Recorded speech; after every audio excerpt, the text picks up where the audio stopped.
Bonjour, nous recevons aujourd'hui à nouveau Bezalel Abitbol, avocat spécialiste du droit de la famille, donc des divorces. Bezalel, je possède une entreprise. Comment se valorise-t-elle et de quelle façon lors d'un divorce? Comment est-ce que se calcule, s'établit le montant et le calcul du partage? Alors, il y a plusieurs façons de le faire. Déjà, il faut savoir que dans le cas d'un divorce, et pour tous les sujets, et ça inclut également le partage d'une société, tout peut se faire déjà d'un commun accord. C'est-à-dire que si les parties sont d'accord de partager les actions, ou alors sont d'accord qu'une personne achète à l'autre sa part à un montant qu'eux-mêmes ont décidé, qu'ils ont fixé, qu'ils ont dit que pour eux c'est ce que vaut la société, etc. Tout ce qui est fait d'un commun accord, c'est validé par le tribunal et il n'y a absolument aucun problème. Et généralement, c'est la solution la plus rapide, la plus facile et surtout la moins onéreuse. Maintenant, quand on n'a pas Ça, d'accord, c'est si rien n'est fait en amont. si rien n'est fait en amont, et évidemment que si par exemple on a fait un contrat de séparation de biens en amont et qu'on a traité tous les sujets, y compris la société, on peut décider de certaines choses. Alors évidemment, on ne va pas pouvoir en amont décider de la valeur de la société, parce que la société elle va évoluer avec le temps, elle va avoir plus de valeur, en tout cas on le souhaite, elle peut arriver aussi à disparaître, on n'espère pas. Mais même quand on a décidé en amont certains mécanismes de partage, il va quand même falloir se mettre d'accord au moins pour finaliser sur certains points, comme par exemple la valeur de la société ou comment est-ce qu'on va aboutir pour le partage. Maintenant, supposons qu'on n'a pas d'accord, et ce qui arrive assez souvent, malheureusement, la plupart des gens, déjà, il y a peu de gens qui ont la présence d'esprit de faire un accord concernant les biens, de séparation de biens ou autres, avant le mariage ou même pendant. On en a encore moins qui ont la présence d'esprit de traiter certains détails comme cela, comme des mécanismes de partage, de liquidation de société dans le cadre d'un divorce. Mais Et puis il y a différents types de sociétés. il y a différents types, Il y a des sociétés qu'on arrive à évaluer assez facilement, les commerces physiques, on va dire.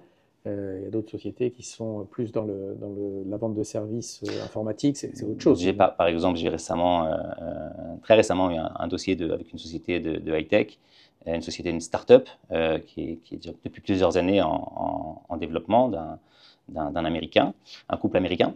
Et c'est une société qui a enregistré des brevets, qui est en phase avancée de se lancer et de pouvoir vendre son produit. C'est un produit médical, etc.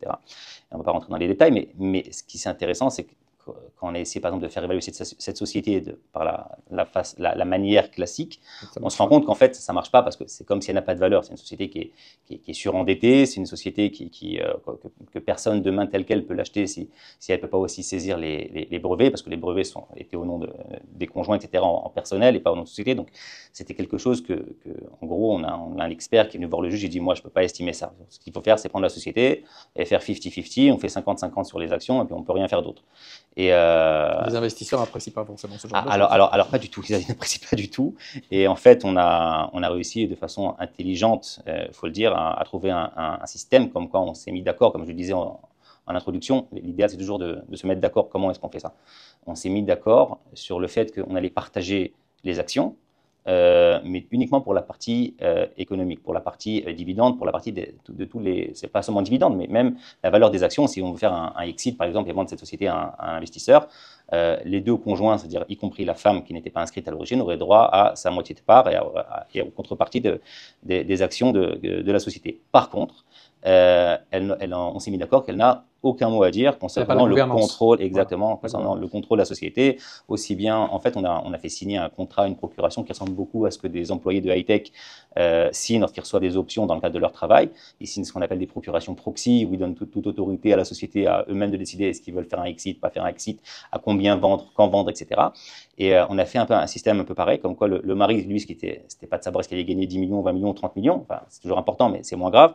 Ce qui lui faisait vraiment peur, c'est de perdre le contrôle de la société, de perdre la possibilité des investisseurs et de pouvoir faire venir de nouveaux investisseurs.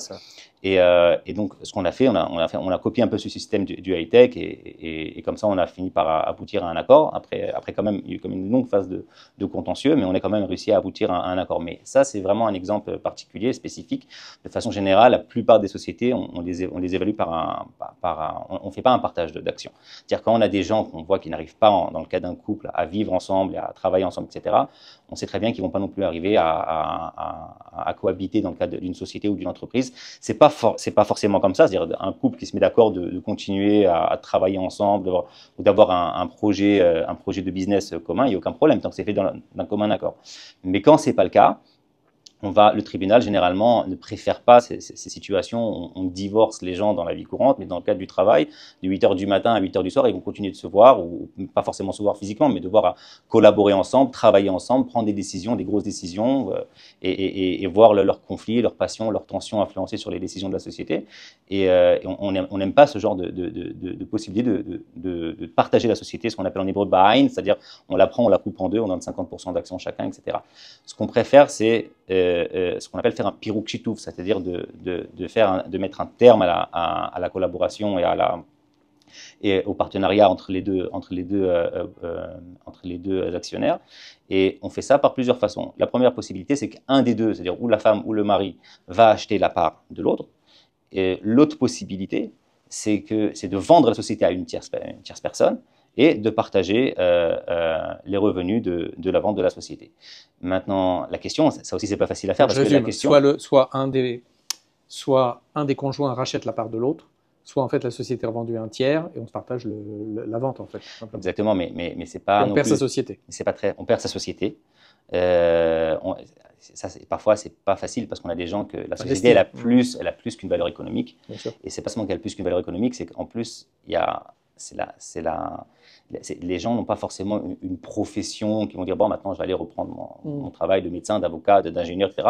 Parfois ce sont des sociétés qui en fait c'était toute leur vie et que maintenant bon, on l'a vendu, il y a peut-être une petite somme d'argent qui est rentrée, mais on n'a plus forcément de métier, on va pas pouvoir forcément continuer de pouvoir travailler dans ce qu'on a fait, dans ce qu'on a accompli jusqu'à maintenant, d'avoir une expérience professionnelle qui ça se trouve qu'on va plus pouvoir. On avait une société par exemple qui travaillait dans l'importation, je sais pas, d'alcool ou de maillots de bain, et qu'on se retrouve maintenant avec rien du tout. C'est pas facile de pouvoir maintenant aller travailler dans un autre secteur, un autre domaine, etc. Même si ça reste du commerce ou de l'importation, c'est quand même des choses très spécifiques, parce que une société c'est sa liste de fournisseurs, c'est sa liste de clients.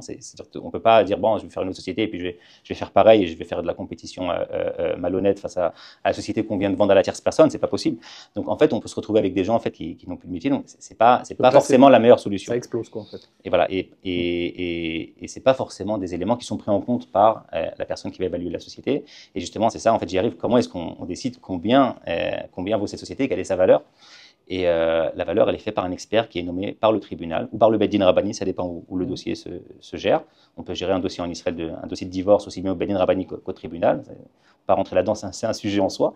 Mais l'expert est nommé par le tribunal et généralement c'est un actuaire ou un expert comptable spécialisé en liquidation de société.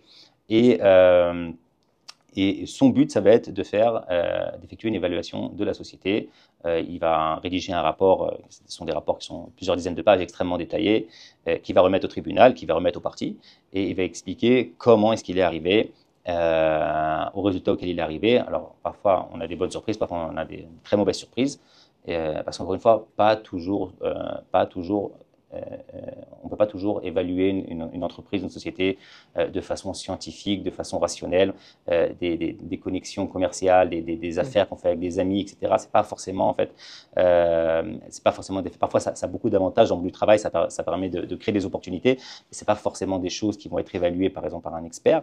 Et c'est en plus des inconvénients que j'ai cités précédemment. Et cet expert, une fois qu'il aura, il peut aussi recommander de quelle façon, une fois qu'il a évolué, est-ce qu'il propose qu'un des conjoints rachète ou pas. Les conjoints eux-mêmes vont dire est-ce qu'ils sont intéressés à racheter la part de l'autre, mais ce n'est pas toujours possible, il faut avoir l'argent pour le faire. On n'a pas toujours de liquidité, parfois on a une société, on a une petite maison, et si déjà on n'habite pas en location, on a peut-être un petit bien, on n'a pas forcément les moyens de pouvoir racheter la partie de l'autre. Et donc voilà, c'est pas toujours évident, mais assez souvent, on va quand même tout faire pour que le conjoint, qui était la personne principale, puisse quand même d'une façon ou d'une autre conserver sa société, mais uniquement dans la mesure où il peut et qu'il a les moyens de racheter la part à l'autre conjoint. Très bien. Je vous remercie Betzalel et puis je vous dis à très bientôt pour un nouveau podcast. Merci Lionel, à bientôt. À bientôt.